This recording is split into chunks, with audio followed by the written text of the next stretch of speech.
Course ni sangat underrated. Tahu sendiri macam mana nak cari point oil and gas tersembunyi dekat. Boleh interview sikit tak? Okay, boleh memperkenalkan nama dan daripada kos mana? Nama saya Aisyah. Saya Aidil Hakimi. Mir Alif Hafizam. Neri Adina Amira binti Anwar. Saya Iza. Makim. Saya Ahmad Sufi. Saya Jajas. Geofizik saya kaya. Course Geophysics. 4 year student Geophysics. Final year student Geophysics. Saya third year Geophysics. Course Geophysics first year. Course Geophysics. Okay, boleh tak describe sikit apa itu geofizik? Geofizik tu ialah combination of geology dan physics. Daripada geology kita akan study about earth interior dan juga subsurface. Physics pula kita akan belajar mostly about seismic data. Dalam geophysics ni, apa yang saya dapat belajar adalah we actually did studies about the earth interior and the earth surface. Dia more kepada engineering. Jadi dekat in real life world, dia ada challenges kita as geophysicist. Dia susah nak dikenali oleh ramai orang.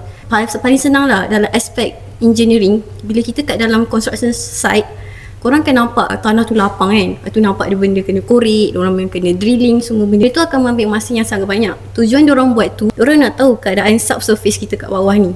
So tu buat tu, kita boleh reduce cost and save more time dengan tak mencemarkan alam sekitar dengan pakai kita punya way, geophysicist way. Iaitu kita ada banyak method kan. Method kita apa?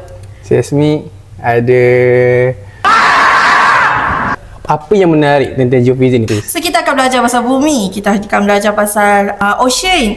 Korang boleh tahu sendiri macam mana nak cari point oil and gas tersembunyi dekat kita punya lautan. Boleh kaji tentang alam ni sendiri. Kos yang have fun. Apa kita belajar sambil kita praktikal kat luar. Kita buat kerja dekat site.